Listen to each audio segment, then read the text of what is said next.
you are actively bleeding your most valuable resource on people who have already made the conscious, calculated decision to treat your presence like an absolute option. Watch your daily routine with complete, unvarnished clarity. Notice how much mental capital you expend replaying cold interactions, waiting for text confirmations that never arrive, and trying to manipulate your behavior just to buy back the basic validation of a bankrupt social circle. You tell yourself that your obsession is a form of deep empathy, unmatched loyalty, or profound emotional investment. It is not. It is a severe, deep-rooted crisis of internal security, wearing the clever, deceptive costume of devotion. The master Stoic sees this psychological trap for what it truly is, an exhausting, self-inflicted form of spiritual slavery, where you have willingly handed the remote control of your nervous system to volatile individuals who do not care if your architecture stands or falls. If you continue to force uncritical crowds to acknowledge your worth, you are guaranteeing your own absolute psychological destruction. True dominance does not begin by staging a loud performance to win the temporary applause of the public gallery. It initiates the exact microsecond you cut those invisible strings, pull your self-worth entirely off the public market, and secure the perimeter walls of your own mind. To understand how to maintain an ironclad posture when the people around you fail to value your path, you must look directly at the uncompromising reality of Epictetus. He did not lecture from comfortable university spaces or navigate life with easy shortcuts. He spent his entire youth in actual iron chains as a literal slave before teaching the highest elite of the Roman Empire. His physical master was a brutal, volatile tyrant who eventually snapped Epictetus's leg out of sheer, unprovoked malice. Yet, standing there amidst the raw physical violence of his situation, Epictetus did not break down psychologically. He recognized that while his external body could be bound, chained, and crippled by outside forces, his rational mind remained entirely, absolutely free and sovereign. He birthed the unyielding law of the dichotomy of control, commanding his soul to ruthlessly divide reality into two absolute buckets: the things that rest within your power and the things that do not. The shifting opinions of your peers, the cold behavior of a romantic partner, and the total lack of respect from an arrogant colleague exist entirely outside your borders. They are completely indifferent variables under the control of external forces. Focus 100% of your remaining force strictly on the pristine quality of your immediate labor, leaving the choices of the crowd to the chaotic currents of the universe. The second brutal law requires the immediate implementation of emotional baseline freezing whenever you experience a direct, unexpected social slight or exclusion. When an amateur senses that he is being ignored, sidelined, or undervalued, his heart rate instantly spikes, his tunnel vision narrows, and his mind floods with a frantic, desperate urge to overcompensate, send long text justifications, or pick a loud emotional fight. He is reacting from a primitive place of biological survival panic, which means he is actively validating the other person's baseline superiority and granting them total custody over his mood. A sovereign general handles the exact same data cluster by freezing his emotional response to absolute zero. He looks at the disrespect not as a personal crisis or an emergency that requires immediate defensive navigation, but as completely neutral field data that simply updates his tactical map. He does not waste a single morning unit of focus screaming at his captains or mourning the loss of a shallow, unstable alignment. He calmly logs the new coordinates on his laboratory floor, acknowledges the other person's fundamental ignorance, updates his strategic tracking line, and cleanly moves his attention straight back to his empire. The third law commands the total, permanent destruction of the public declaration trap during your intentional season of emotional detachment. When a fragile individual decides to cut off people who do not value his path, his immediate defensive instinct is to broadcast his new boundaries on the digital square, post cryptic warnings, or announce his sudden unavailability to the crowd. He is using cheap verbal promises to manufacture a counterfeit injection of social validation, trying desperately to see if anyone will notice his absence and chase him down to apologize. This is a catastrophic leak of your creative force. The energy you spend explaining your isolation to spectators is energy you have permanently stolen from your physical execution of deep work. A master Stoic builds his citadel in absolute, suffocating silence. He does not post his boundaries, he does not announce his movements, and he offers zero context to casual observers who notice his sudden drop from the grid. He drops completely behind locked doors, dissolves entirely from the social network, and lets his physical results do every single unit of the talking for him, storing a massive reservoir of internal kinetic tension that drives his machine through the heaviest periods of resistance. The fourth law requires you to practice the cosmic view from above whenever the acute pain of social isolation threatens to fracture your creative focus. When you are deeply hurt by someone's total lack of respect, it is fundamentally because your primitive ego has artificially inflated that specific interaction until it feels like a catastrophic emergency. You must intentionally neutralize this illusion by shrinking your perspective until your worldly anxieties completely dissolve into the infinite timeline of the cosmos.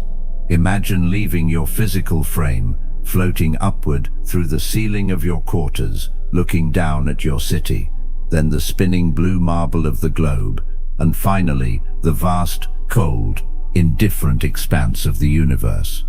From that detached vantage point, how significant is the cold shoulder you received this morning? How devastating is the opinion of a temporary traveler whose name will be forgotten by the dust in less than a century? They are less than specks drifting in an empty vacuum. When you realize how fleeting your current struggle is in the grand architecture of time, the desperate need for public judgment completely evaporates, liberating your hands to execute your duty without looking around the room to see who is paying attention. The fifth law commands you to practice the radical protocol of voluntary discomfort through rigorous social fasting. The modern human animal has become completely addicted to constant, frictionless external validation, rendering the spirit fragile, soft, and easily broken by a weekend of total silence. Seneca explicitly commanded his students to set aside a certain number of days every single month to face the raw friction of scarcity, to realize that the mind can survive anything without a dramatic tantrum. In this current era of hyperconnectivity, your specialized gymnasium is total social solitude. Force yourself to step completely away from the digital feeds, go entirely dark on communication platforms, and sit completely still in a solitary room for extended blocks of time with zero access to devices or background audio. Look at the empty wall and let your mind face the raw, unpolished reality of its own thoughts without outside applause to sustain it. By voluntarily entering this psychological friction, you systematically break the addictive power that other people's approval holds over your choices, hardening your attention until focus becomes your non-negotiable default state. The sixth law requires you to adopt the absolute practice of Amor Fati, the unbending love of the resistance itself. When a relationship fractures, when an alliance collapses, or when you are suddenly forced to walk your path in absolute isolation, the default programming of the weak man is to weep and beg fate to change the circumstances. You must invert this matrix with stone-cold finality. You must learn to look at the immense pressure of solitude not as a tragedy, but as the exact mechanical sound of your character being polished into diamond. If your path were always smooth, if everyone clapped for your devotion, your discipline would remain a fragile performance dependent on fair weather. Do not merely tolerate the difficulty of the lonely grind. Learn to welcome it with a fierce, quiet joy. When the isolation hits your chest, look directly at the obstacle and recognize that this precise constraint is the raw industrial material designed to refine your soul. You become the fire that consumes the debris, transforming the pain of being unvalued into a position of total internal dominance. The seventh law requires you to execute the nocturnal review with mathematical objectivity before you close your eyes for sleep. You do not review the timeline of your day to indulge in useless self-pity or self-loathing. You examine your conduct with the pure, unvarnished focus of a clinical auditor checking an engineering pipeline. You trace your hours step by step, identifying exactly where you allowed a toxic interaction to fracture your creative focus, where you gave in to an impulse to check a ghost feed for validation, and where you failed to align your physical actions with your stated principles. You do not waste energy crying over the slip. You calmly note the psychological trigger, update your metrics, clear your slate, and resolve to execute a cleaner line of code tomorrow. If you do not monitor the movements of your own mind with absolute machine-like vigilance, you are effectively leaving the main gates of your citadel wide open for any passing stray to destroy your internal peace. The final law is the absolute acceptance of your own mortality, Memento Mori, using the reality of death as a sharp blade to cut away the unessential variables from your routine. Every single hour you spend overthinking the opinions of people who do not respect your trajectory is a unit of time you have actively thrown directly into the graveyard. We operate our daily schedules as if we have an infinite capital account of days, completely blind to the reality that our time is being drained from us with every single breath we take. Let this awareness determine every single thing you choose to say, think, and execute this evening. You are the sole architect, builder, and inhabitant of your inner fortress. No one is coming to rescue your schedule, fix your finances, or fight your psychological battles for you. You must save yourself by mastering your own internal perceptions and executing your duty in absolute silence right now. Act accordingly.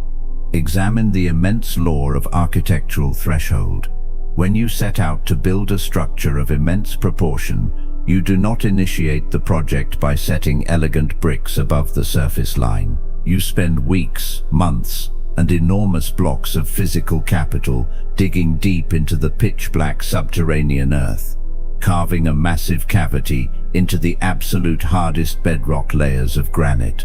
To the casual observer walking past the construction site perimeter, it looks as though nothing is being produced.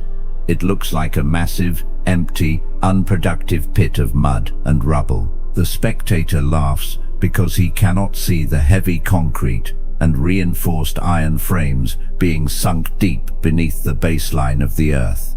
But when the winter storms hit, when the global markets shift, and when the heavy structural pressures of reality lean against the eventual skyscraper, it stands completely immovable because its hidden subterranean foundation matches the exact density of the mountain itself. You must treat your current season of total isolation and zero external views exactly like the subterranean digging phase of your citadel.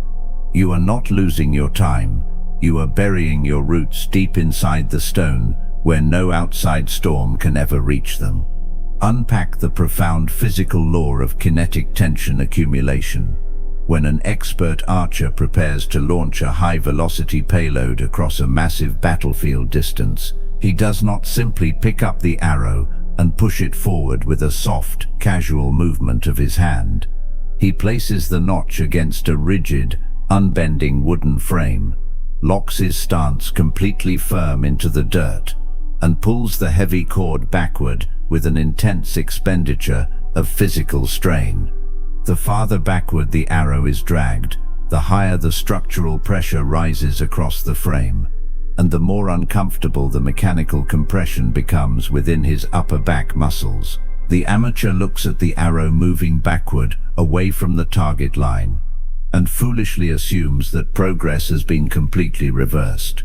He doesn't understand that this precise backward retreat is the mandatory engineering path required to accumulate an explosive, unstoppable store of kinetic energy. The moment the archer opens his fingers and releases his grip, the accumulated tension snaps forward with terrifying velocity, driving the steel tip straight through the thickest armor plating on the horizon. Your current setback is simply the long, silent backward drag of the bowstring. Consider the baseline psychology of the industrial filter. Every single high-value domain across this modern landscape is actively guarded by an automated obstacle matrix designed specifically to weed out the weak, the reactive, and the validation-dependent spectators. If building a multi-million-dollar enterprise or achieving an elite standard of mental strength were a simple matter of reading a few quotes or maintaining a soft daily habit for a weekend, the absolute valuation of that achievement would drop to zero. The resistance you feel when your screen reads 0 impressions or when your progress tracks hit a hard processing wall is not a structural glitch in the matrix. It is the fundamental filter doing exactly what it was engineered to do. It is checking your papers at the gate. It is testing the density of your skull to verify whether you are a real producer who can execute commands in absolute darkness, or simply another fragile consumer looking for a quick payout of cheap ego satisfaction. When you step up to the resistance wall and choose to log the hours, regardless of the metrics, you are passing the filter while your competition breaks down and runs away to return to their vices. Master the structural practice of emotional baseline freezing. When an amateur general receives an unexpected field report stating that his frontline columns have been outmaneuvered or his supply reserves have been entirely compromised, his heart rate instantly spikes, his vision narrows, and he floods his tactical headquarters with an absolute wave of frantic commands. He is reacting from a place of biological survival panic, which means his choices are being dictated by his chemical flaws rather than his intellect. A sovereign commander handles the exact same data cluster by freezing his emotional matrix to absolute zero. He looks at the disaster map not as a personal crisis or an insult from fate, but as a completely neutral tactical arrangement that simply requires a clean, calculated modification of his next movement vector. He does not waste an hour screaming at his captains or mourning the loss of his initial blueprint.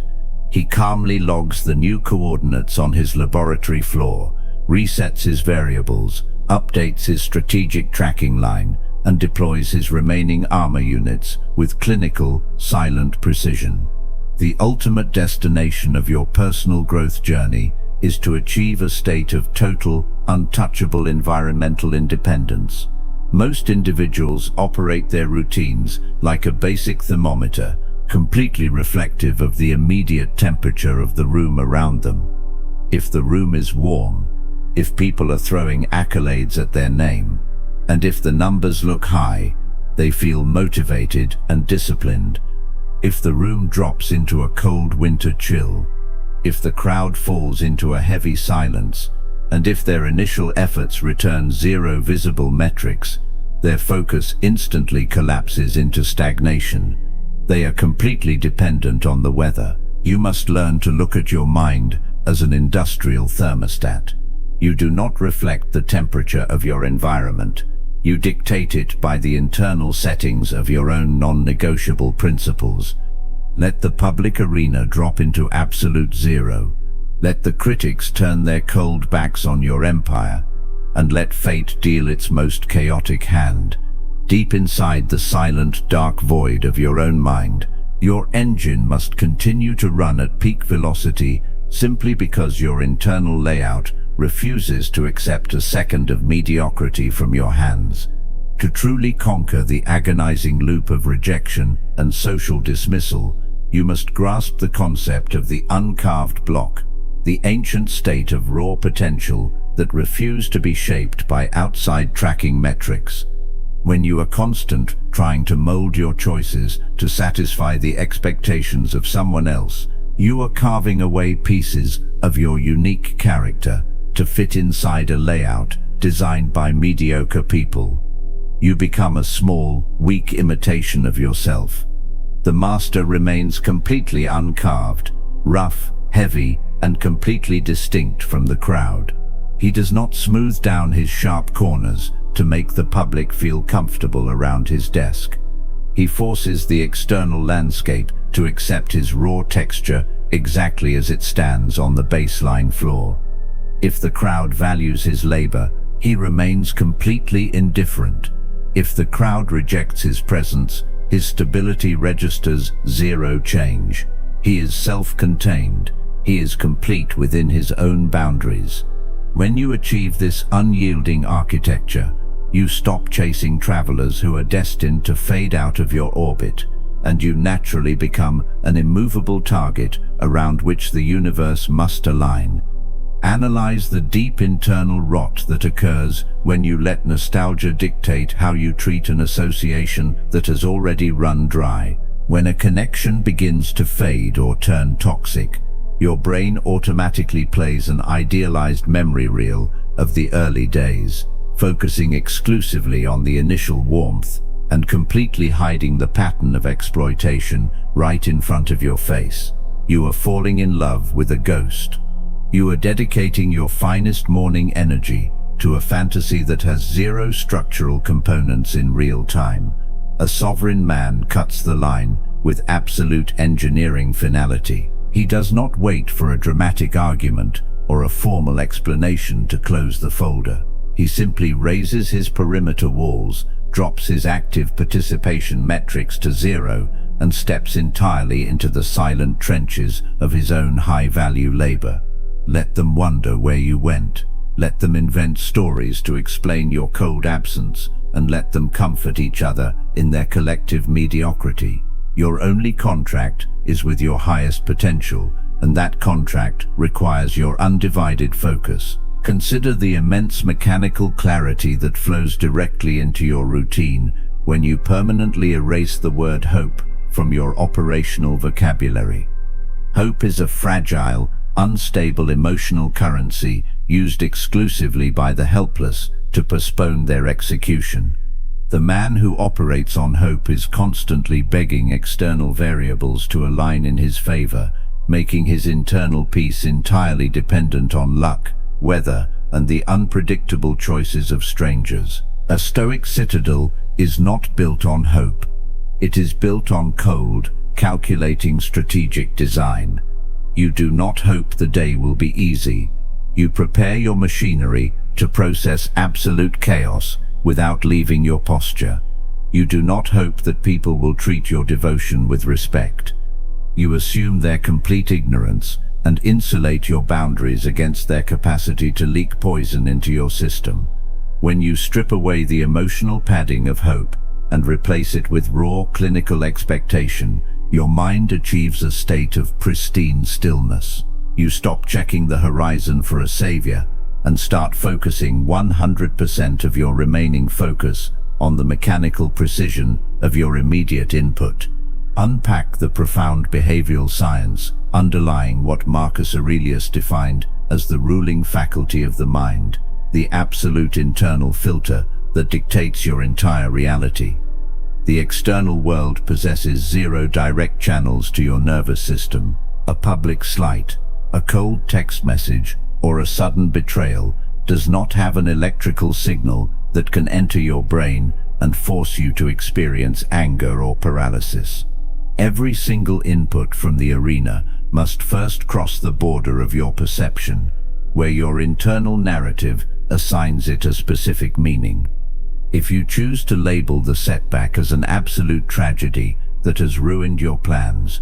You are actively manufacturing the poison that destroys your execution. The Master General looks at the exact same data point and strips it of all emotional metrics, treating it as completely objective topography to be integrated into his battlefield maneuvers.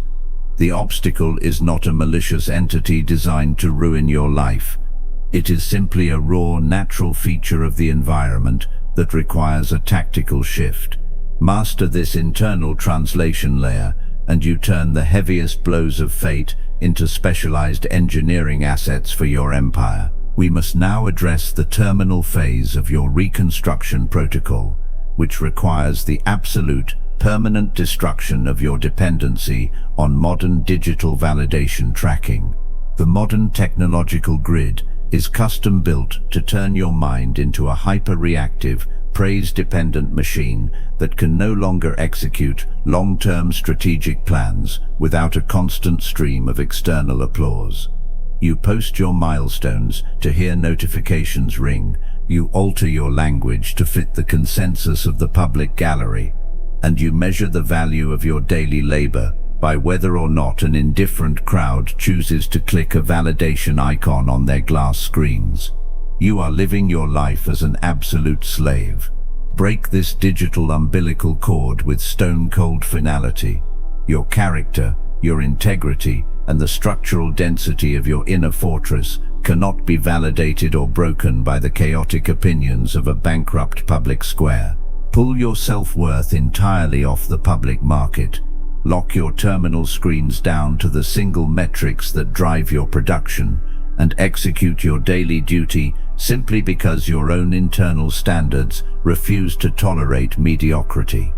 Stand alone, think alone, build alone, and let the quiet majesty of your physical results become the only testament to your absolute dominance across this arena. This philosophy demands everything from your character. It demands that you stop being a passive victim of your immediate circumstances and start taking absolute, unyielding ownership of your own mind. You are the sole architect, the single guardian, and the final inhabitant of your inner citadel.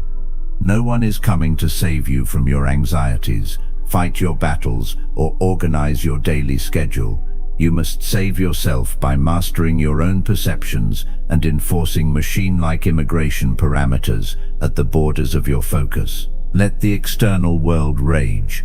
Let the opinions of the crowd shift like the autumn wind. And let fate deal its most chaotic hand onto your laboratory desk. Deep inside the dark void of your own consciousness, remain steady, unbothered, fiercely productive, and entirely free. Step back into your arena tomorrow morning with absolute clarity. Close your gates to the public gallery, pick up your tools, and logging the silent hours required to turn your potential into pure diamond. Act accordingly.